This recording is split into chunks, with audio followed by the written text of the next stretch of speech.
Assalamualaikum warahmatullahi wabarakatuh. Perkenalkan, nama saya Alvaro Kiadillah dengan NIM 230744. Saya berasal dari Prodi Teknik Otomotif D3 Teknik Otomotif UNP. Di sini saya membawakan mata kuliah Manajemen Sumber Daya Manusia dengan tugas mereview dua buah artikel yang sama. Untuk yang pertama, saya akan mulai mereview dari artikel yang saya buka saat ini, yaitu Manajemen Kinerja SDM, Strategi Meningkatkan Efektivitas Organisasi, dengan autor satu yaitu Rifki Kholik Osdiawan dan autor dua Khairuddin. Yang mana kedua autor berasal dari universitas yang sama, yaitu Universitas Singa Perbangsa Kerawang, Indonesia.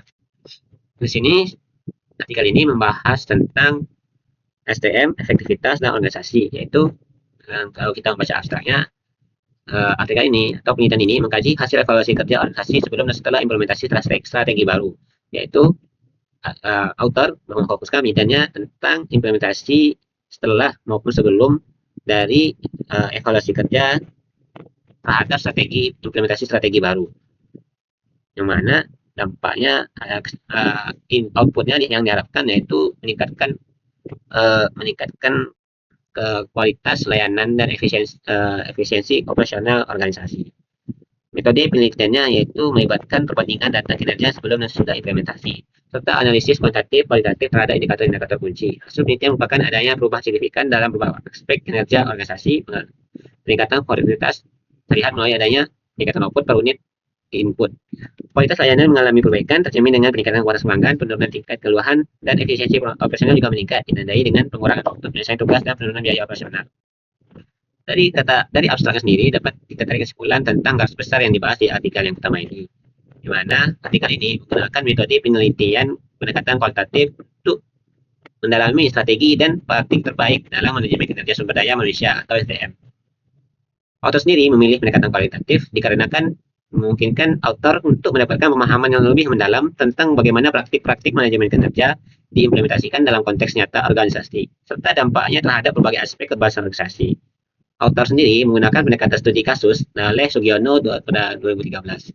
Studi kasus ini memungkinkan autor untuk memeriksa fenomena dalam konteks yang dialami dan kompleks, sehingga cocok untuk mendalami strategi dan praktik manajemen kerja SDM secara holistik.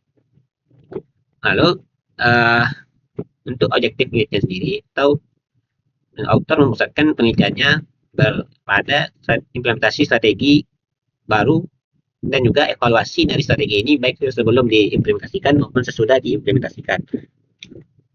Di sini hasil penelitian untuk responden sendiri terdiri dari 3 golongan. Yang pertama yaitu dari manajemen SDM sendiri yang dilakukan secara, yang kedua para karyawan ataupun pekerja dalam suatu perusahaan ataupun organisasi. Yang ketiga yaitu tentunya konsumen yang menikmati layanan maupun produk dari organisasi. Dari ketiga responden ini didapatkan kesimpulan ataupun data yang nantinya akan diolah oleh si autor, yang mana seperti yang saya katakan tadi, objek penelitiannya itu berpusat pada implementasi strategi manajemen kerja baik sesudah maupun dalam organisasi itu sendiri.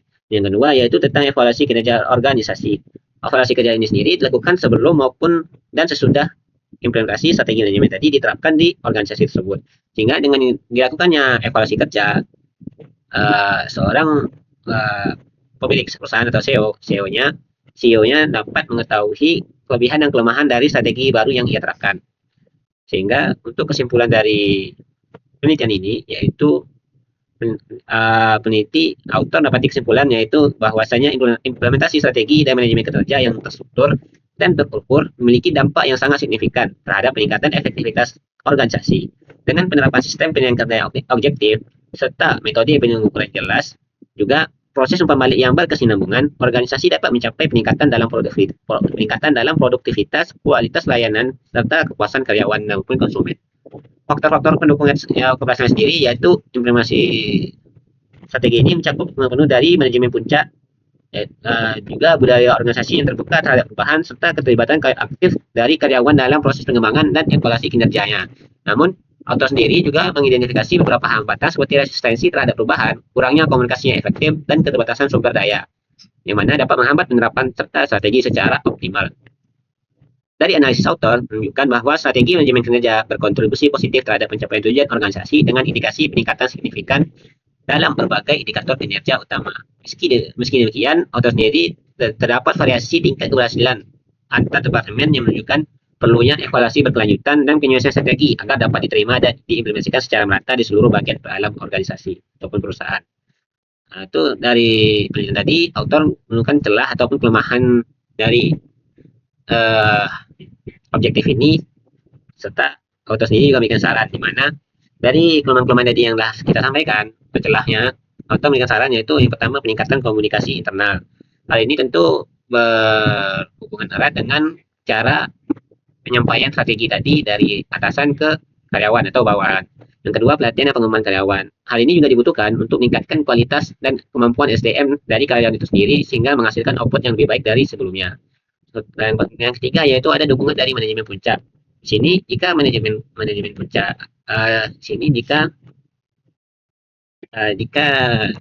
tidak ada dukungan dari atas, dari manajer ataupun CEO-nya sendiri, maka sangat kecil kemungkinan strategi baru tersebut akan berhasil meningkatkan produktivitas dan pelayanan dari karyawan ke konsumen maupun ke perusahaan. Yang ketiga adanya adaptasi dan penyesuaian strategi. Hal ini perlu dilakukan ditimbang oleh berbedanya daya tanggap dan serap dari tiap-tiap bagian dalam organisasi. Yang keempat yaitu pengembangan budaya organisasi. Hal ini sangat penting dikarenakan dengan organisasi tersebut membudayakan strategi yang baru sehingga ketika perekrutan anggota karyawan baru mereka dapat langsung merasakan dampak dari budaya strategi baru yang sudah diterapkan, dan juga karyawan lama dapat secara tidak langsung memberikan contoh yang baik ke karyawan baru sehingga hal ini mengurangi yang namanya pelatihan dan pengembangan karyawan di awal tadi, sehingga tidak banyak biaya yang diperlukan oleh organisasi maupun perusahaan untuk melatih karyawan baru agar dapat beradaptasi dengan budaya organisasi atau budaya kantor. Yang selanjutnya ada monitoring dan evaluasi berkelanjutan. Hal ini sejalan dengan objektif yang diteliti oleh peneliti maupun autor yaitu evaluasi kerja. Kenapa ini sangat penting? Karena untuk mengetahui hasil dari strategi baru yang telah diterapkan, perlu adanya pembanding antara sebelum dan setelah strategi ini diterapkan. Oleh karena itu, monitoring yang berkelanjutan tentang evaluasi ini sangatlah penting dilakukan dan dikerjakan oleh manajer maupun CEO setiap bulannya maupun minggunya sesuai dengan kebijakan dari tiap-tiap perusahaan masing-masing ataupun organisasi masing-masing. Yang keempat adanya penghargaan dan pengakuan. Hal ini merupakan bentuk atasan memberikan achievement ke karyawan sehingga ya dengan adanya achievement ini atau penghargaan ini mereka dapat terpacu, pada kali ini dapat terpacu motivasinya untuk meningkatkan kinerja mereka sehingga menghasilkan output yang lebih baik. Mungkin untuk penjelasan artikel pertama sampai di situ, kita lanjutkan ke artikel kedua. Pada artikel kedua ini terdapat sedikit perbedaan dengan artikel pertama, di mana judulnya letak perbedaan sendiri. Tadi ya, letak perbedaan dari kedua artikel ini bukan pada subtopik pembahasan, melainkan dari metode penelitiannya. Pada artikel kedua yang mereka bahas yaitu penilaian kinerja sebagai alat pengembangan SDM. Yang mana pada artikel pertama tadi mereka membahas manajemen kinerja, sedangkan pada artikel kedua mereka lebih memberatkan ke penilaian kinerja. Sehingga dua judul ini tentu akan menghasilkan dua output yang berbeda tentang hasil penelitiannya. Untuk abstrak sendiri, yaitu penilaian kinerja merupakan salah satu unsur penting dalam pengelolaan sumber daya manusia yang mana bertujuan untuk mengukur kontribusi dan efektivitas pegawai dalam mencapai tujuan organisasi. Yang ini, pengertian ini merupakan salah satu tupoksi atau poin pokok yang ada di artikel pertama tadi. Selain fungsinya sebagai alat evaluasi dan evaluasi kinerja juga mempunyai peranan strategis sebagai sarana pengembangan sumber daya manusia. Dengan pendekatan struktur dan berbasis data, penilaian kinerja membantu mengidentifikasi kekuatan dan kelemahan karyawan. Nah, ini sejalan juga dengan saran yang diberikan author utama yaitu pengembangan dan upgrade skill dari karyawan. Nah, ini tipenya. Ini pelatihan dan pengembangan karyawan. Untuk kata kunci sendiri yaitu manajemen sumber daya manusia, penilaian kinerja dan kembali yang konstruktif.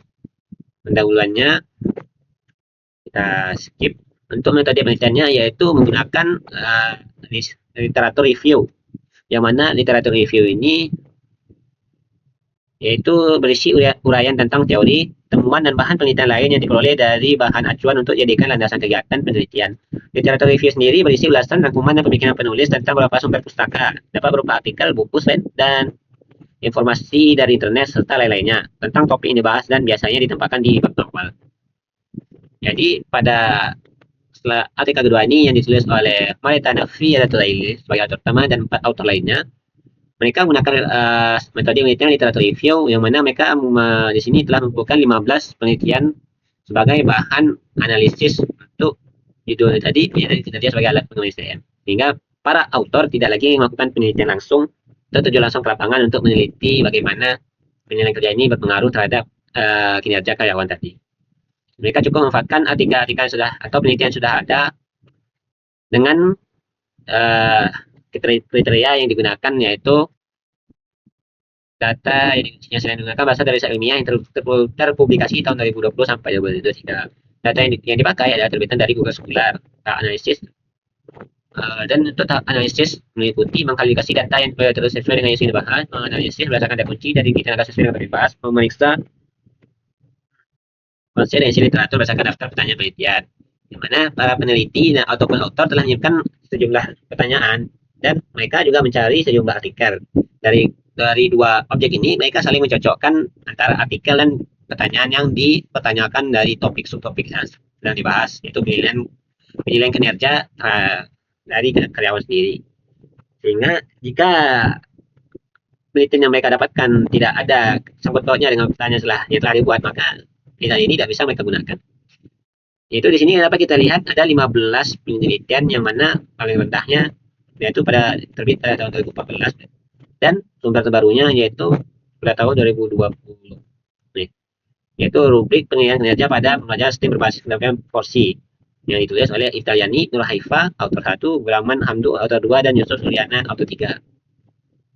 Dari penelitian terakhir ini atau sampel bahan terakhir ini yaitu didapatkan hasil dari penelitian ini bahwa instrumen penilaian kerja berupa rubrik dikatakan valid dan reliable sebagai alat bentuk penilaian. Rubrik keterampilan porsi pada pembelajaran berbasis STM dikembangkan peneliti dapat digunakan guru dalam melakukan penilaian secara objektif berdasarkan kriteria dan indikator. Selain itu, siswa akan memiliki acuan tentang hal-hal yang dilakukan oleh guru berdasarkan rubrik penilaian dan rubrik penilaian dengan demikian peserta didik dapat menunjukkan kinerja terbaiknya. Di sini penelitian ini ditujukan oleh penulis dari nilai dengan kawan-kawannya ke antara murid dan guru atau siswa dan guru. Dan ini juga dapat disangkut-pautkan dengan karyawan. Di sini dia tidak hanya karyawan tetapi alat pengembangan SDM, di mana bisa itu karyawan, murid maupun orang lainnya. Setelah mereka lakukan penelitian, didapati beberapa kesimpulan, yaitu penilaian kinerja merupakan alat strategis dalam manajemen sumber daya manusia. Tidak hanya menilai kinerja individu, tetapi juga membantu menentukan perlunya pengembangan keterampilan jika dilakukan dengan benar. Perlunya pengembangan keterampilan jika dilakukan dengan benar, penilaian kerja merupakan alat strategis dalam manajemen sumber daya manusia. Nah, setelah kedua pembahasan tadi selesai, setelah kita ulas kedua artikel tadi satu persatu, maka dapat kita tarik kesimpulan dan kesamaan dari kedua artikel ini. Artikel pertama menitikberatkan pembahasan tentang strategi kinerja atau informasi strategi baru yang terstruktur dan terukur pada organisasi. Sedangkan yang kedua, mereka menitikberatkan penilaian kinerja dengan penelitian pada penilaian kinerja sebagai alat pengembang SDM. Kedua kesimpulan ini tentu saling tahu terpaut, yang mana saya mengambil objek atau temanya yaitu penilaian dan manajemen kinerja. Kenapa saya sebutkan ini saling tahu terpaut? Di sini di artikel pertama mereka membahas manajemen kinerja. Pada manajemen kinerja ini juga terdapat penilaian, yaitu berupa evaluasi tadi. Evaluasi tadilah yang kita sebut dengan penilaian, sehingga dengan dilakukan evaluasi atau penilaian di akhir maupun sebelum, kita dapat tahu kualitas dari SDM-nya dan organisasi itu sendiri, maupun dari tadi yang di artikel kedua mereka pada bahan ke-15-nya menitikberatkan pada murid atau siswa. Hal ini sangat berpengaruh. Misalkan kita ambil contoh di artikel kedua yaitu murid dan siswa. Sebelum pembelajaran dimulai, biasanya di kuliah diterapkan yang namanya pre-test dan post-test. Nah, sebelum memulai pembelajaran dan setelah pembelajaran ada tes. Tes ini dilakukan guna menilai atau mengukur sejauh mana pemahaman atau pengetahuan dari siswa maupun murid yang akan diajar tentang judul yang akan diajarkan atau materi yang akan diajarkan kepada mereka. Lalu setelah diajarkan, seberapa paham mereka tentang materi yang telah diajarkan. Tadi guna dari penilaian dan evaluasi kinerja yang sudah dibahas oleh kedua artikel tadi, yang mana keduanya memiliki pembahasan yang berbeda namun masih satu topik atau satu tema. Sekian pembahasan artikel yang dapat saya sampaikan, dua artikel yang dapat saya sampaikan.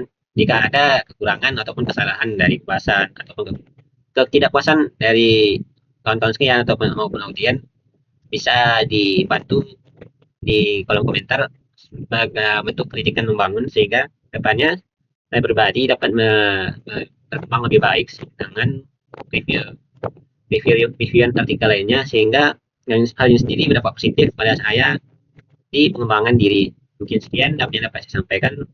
Saya tutup pembahasan kali ini dengan mengucapkan assalamualaikum warahmatullahi wabarakatuh.